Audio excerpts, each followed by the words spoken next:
আওয়ামী লীগের নেত্রী শেখ হাসিনার নির্দেশে পল্টন সহ সারা দেশে লগি বইটার তাণ্ডব চালিয়ে শখানেক মানুষকে তারা হত্যা করেছে। ফ্যাসিজমের সূত্রপাত ওখানেই হয়েছিল, স্বৈরতন্ত্রের পদধ্বনি ওখান থেকে এসেছিল। তারপরে আপনারা দেখেছেন 2009 সালের 10 জানুয়ারি ক্ষমতা আসার পরে তারা রাষ্ট্রের গর্বিত প্রতিষ্ঠান সেনাবাহিনীর কবরে আঘাত দিয়েছে। এখানে বিডিআর সদর দপ্তরে 14 জন চৌকস দেশপ্রেমিক সামরিক অফিসারকে হত্যা করেছে। পক্ষের মাধ্যমে যে পরিবর্তন এসেছে, যে কোনো মূল্যে স্বৈর শাসনের বিরুদ্ধে ঐক্য আমাদের ধরে রাখতে হবে।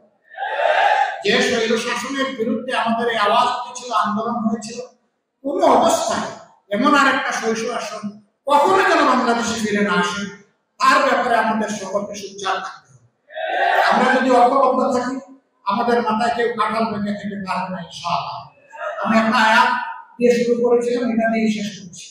এরকম যারা শহীদ হয় দিনের জন্য, মানুষের জন্য, অধিকার আদায়ের জন্য, আল্লাহ তাদের ব্যাপারে সুসংবাদ দিয়ে বলেছেন, আওয়ামী লীগ তো 15.5 বছর ক্ষমতায় ছিল, আসলে তারা 17.5 বছর ছিল। তারা 2006 সালের 28 অক্টোবর আওয়ামী লীগের নেত্রী শেখ হাসিনার নির্দেশে পল্টন সহ সারা দেশে লগি বইটার তাণ্ডব চালিয়ে শখানেক মানুষকে তারা হত্যা করেছে। ফ্যাসিজমের সূত্রপাত ওখানেই হয়েছিল, স্বৈরতন্ত্রের পদধ্বনি ওখান থেকে এসেছিল। তারপরে আপনারা দেখেছেন 2009 সালের 10 জানুয়ারি ক্ষমতা আসার পরে তারা রাষ্ট্রের গর্বিত প্রতিষ্ঠান সেনাবাহিনীর কবরে আঘাত দিয়েছে। এখানে বিডিআর সদর দপ্তরে 14 জন চৌকস দেশপ্রেমিক সামরিক অফিসারকে হত্যা করেছে। পরিবারের মহিলা সদস্যকে নির্যাতিত, লাঞ্ছিত করেছে। তারপরে তাদেরকে হত্যা করে ড্রেনে ভাসিয়ে দিয়েছে। সেই হত্যাকাণ্ডের বিচার আজও হয়নি।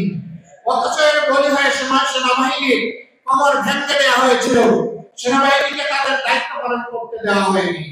একই সাথে গর্বের আরেকটা বাহিনী সীমান্তের স্বতন্ত্র প্রহরী বিডিআরকে ধ্বংস করা হয়েছে।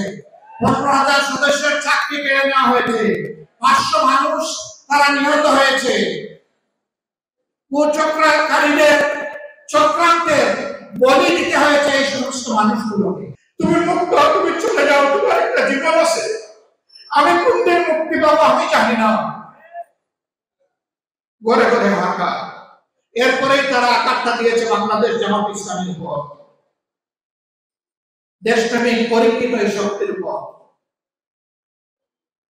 এদেশের শত্রুরা জানে জামাত ইসলামী ভাঙবে কিন্তু ভাষায়